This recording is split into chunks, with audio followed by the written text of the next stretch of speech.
ভিডিওটা স্ক্রল করো না প্লিজ, সবাই একবার অন্তত দেখে নাও। সবার জন্য মোস্ট ইম্পর্টেন্ট ভিডিও, খুব ইম্পর্টেন্ট।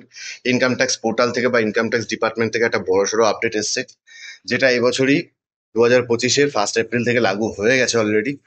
সেটা সবার জেনে নেওয়া উচিত, কারণ ইনকাম ট্যাক্স ফাইল করা এখন কিন্তু সবার জন্য কম্পালসারি বা খুব জরুরি হয়ে গেছে। হ্যাঁ, সরকার থেকে কোনো ম্যান্ডেটারি এরকম কোনো সার্কুলার ইস্যু এখনো করেনি, কিন্তু করে দিলেও দিতে পারে। তার জন্য আগে থেকে আমি আপনাদের জানিয়ে দিচ্ছি বা তোমাদের জানিয়ে দিচ্ছি, যারা বাজেট ফলো করেছিলে, বাজেটের সময় শুনেছো নির্মলা সীতারামন কিন্তু বলেছিল প্রত্যেকের ইনকাম ট্যাক্স ফাইল করা জরুরি, ম্যান্ডেটারি নয় কিন্তু জরুরি। তার মানে কিন্তু সে এটা বোঝাতে চেয়েছে যে সামনের দিনে কিন্তু ম্যান্ডেটারি হতে চলেছে। আচ্ছা, এবার কিছু আপডেট যেটা এসছে বা যে সার্কুলারগুলো এসছে সেটার জন্যই বলছি আমি যে সবার জরুরি কেন। ইউপিআইয়ের ওপরে ইনকাম ট্যাক্স বসতে চলেছে বা বসে গেছে, চলেছে নয় সরি, বসে গেছে। সেটা কি কি জিনিস আপডেট এসছে বা কি কি পয়েন্ট তুলে ধরেছে তারা, সেটা আমি তোমাদের জানিয়ে দিই। যে আমরা ইউপিআই ট্রানজ্যাকশনটা করি, আমরা ভাবি এ বললো আমাকে 2,000 টাকা দিয়ে আমি ক্যাশ দিচ্ছি বা 2,000 টাকা অনলাইন করে দিয়ে আমি এই ধরনের টাকা, বা সেটাকে ধরা হয় কি গিফট টাইপের ধরা হয়। যে আমি ওকে 5,000 টাকা দিলাম, বা তুমি তোমার বাবাকে 5,000 টাকা দিলে, তোমার ভাইকে 5,000 টাকা দিলে। এই অ্যামাউন্টগুলো যখন 50,000, মানে রিসিভ অ্যামাউন্ট, সেন্ডিং অ্যামাউন্ট নয়, রিসিভ অ্যামাউন্ট যেটা তোমার কাছে আসছে, সেটা যখন 50,000 টপকে যাবে তখন কিন্তু সেটা ইনকাম ট্যাক্সের আওতায় চলে আসবে। তোমাকে সেটার ডিটেলস ইনকাম ট্যাক্স ফাইল করে দিতে হবে, আদারওয়াইজ তোমার কাছে নোটিশ চলে আসতে পারে। আর নোটিশ যদি কোনো সময় ইনকাম ট্যাক্স থেকে আসে, সেই নোটিশের ক্ল্যারিফিকেশন করা কিন্তু খুব চাপ হয়ে যায়, পেনাল্টি কিন্তু অনেক বড়সড় লাগে।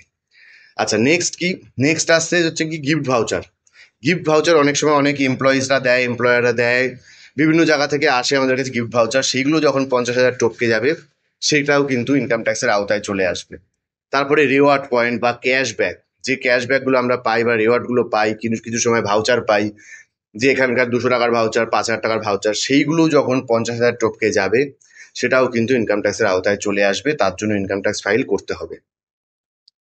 সব থেকে ইম্পর্টেন্ট জিনিস যেটা হচ্ছে, বিজনেস অ্যাকাউন্ট যারা ইউজ করে, মানে মার্চেন্ট অ্যাকাউন্ট যারা ইউজ করে, ফোনপে, গুগল পে, তাদের তাদের কিন্তু প্রত্যেকটা ইনকাম 1 টাকা হোক, 1,00,000 টাকা হোক, 1 কোটি টাকা হোক, সমস্ত ইনকামই কিন্তু ইনকাম ট্যাক্সের আওতায় পড়ে। সেগুলো কিন্তু প্রত্যেকে ইনকাম ট্যাক্স ফাইল করে সেটার ডিটেলস তোমাকে সাবমিট করতে হবে, আদারওয়াইজ তোমার কাছে কিন্তু নোটিশ আসতে বাধ্য। এটা মাথায় রাখো। কারুর এলো না সেটা কপাল, কিন্তু আসার কিন্তু চান্স প্রবল। আর এসে গেলে কিন্তু সমস্যায় পড়বে। তারপরে আর একটা বড় ইম্পর্টেন্ট জিনিস হচ্ছে কি কি, ইনকামে আমাদের ইউপিআই ট্রানজাকশন, যেটা আমরা নর্মাল ট্রানজাকশন করি বা মার্চেন্ট ট্রানজাকশন করি, কিছু কিনতে গিয়ে দিলাম, কাউকে এমনিতে দিলাম, সেইগুলো যখন 1,00,000 টাকা টপকে যাবে, সেটা কিন্তু ইনকাম ট্যাক্সের আওতায় চলে আসবে। সেটার ডিটেলস তো তোমাকে ইনকাম ট্যাক্স ফাইল করে দিতে হবে। আচ্ছা, তারপরে আমরা যে বিল পেমেন্ট করি, ইলেকট্রিক বিল, মোবাইল বিল, বিভিন্ন রকম বিল, ইন্স্যুরেন্স বিল, সেইগুলো যখন দিই, সেগুলো 5,00,000 টাকা অবধি লিমিট আছে। 5,00,000 টাকা টপকে গেলে ইনকাম ট্যাক্স ফাইল করতে হবে। আর যে লোন আমরা রিপেমেন্ট করি, অনেক সময় গোল্ড লোন, বিভিন্ন রকম লোন, পার্সোনাল লোন, সেগুলোর যে ইএমআইগুলো দিই, সেগুলোর জন্য এখনো অবধি কোনো কিছু আসেনি, সেগুলো এখনো ইনকাম ট্যাক্সের বাইরেই রাখা হয়েছে। সেগুলোর জন্য ইনকাম ট্যাক্স দেওয়া জরুরি নয় বা ইনকাম ট্যাক্স ফাইল করাও জরুরি নয়। এই ছিল বড় বড় যে পয়েন্টগুলো, যেটা পরিষ্কার। আমি ডিটেলসে খুব বেশি কঠিন করে বোঝালাম না, স্বচ্ছ বাংলায় বোঝালাম, যেটা সবার যাতে বুঝতে সুবিধা হয়। এই ছিল সেই পয়েন্টগুলো, যার জন্য সবার কিন্তু ইনকাম ট্যাক্স ফাইল এখন এই বছর করা, এবছর থেকে করা খুব ইম্পর্টেন্ট হয়ে গেছে। আগামী দিনে হয়তো ম্যান্ডেটারি হতে চলেছে। আর ম্যান্ডেটারি হয়ে গেলে দেখেছো, যে জিনিস যখনই ম্যান্ডেটারি হয় তখন কিন্তু সেটার এগেনস্টে খরচা বেড়ে যায়। এটা নিয়ম। যখন প্যান কার্ডের সঙ্গে আধার কার্ড ম্যান্ডেটারি হয়ে গেল, লাস্ট টাইম দিয়েছিল তখন 1,000 টাকা হয়ে গেছে অলরেডি। এরকমই আগেও হতে পারে। তার জন্য রেডি থাকো। তার জন্য বলছি, আগে থেকে ফাইল, নিজেরা নিজেদের ফাইলগুলো করতে থাকো। সবাই সবার ফাইল করো। যাদের যা জানতে হবে, এক্সট্রা কিছু জানার থাকলে আমি এই নিয়ে আরও ভিডিও বানাবো, সেগুলো ভিডিওতে বোঝাবো।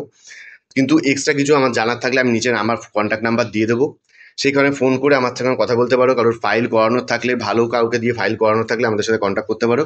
আমরা অনেক কম খরচায় ভালো ফাইল করে দিই, সমস্ত কিছু ডিটেলস ক্লিয়ার করে দিই। যে কোনো কাজ, আপনাদের সমস্ত সার্ভিস বাড়ি বসে আপনার পেতে আমাদের সাথে যোগাযোগ করতে পারেন। এই ছিল ভিডিও। কিছু জানার থাকলে কমেন্ট করে জানবেন, বা কিছু ভালো লাগলে লাইক করবেন। ধন্যবাদ।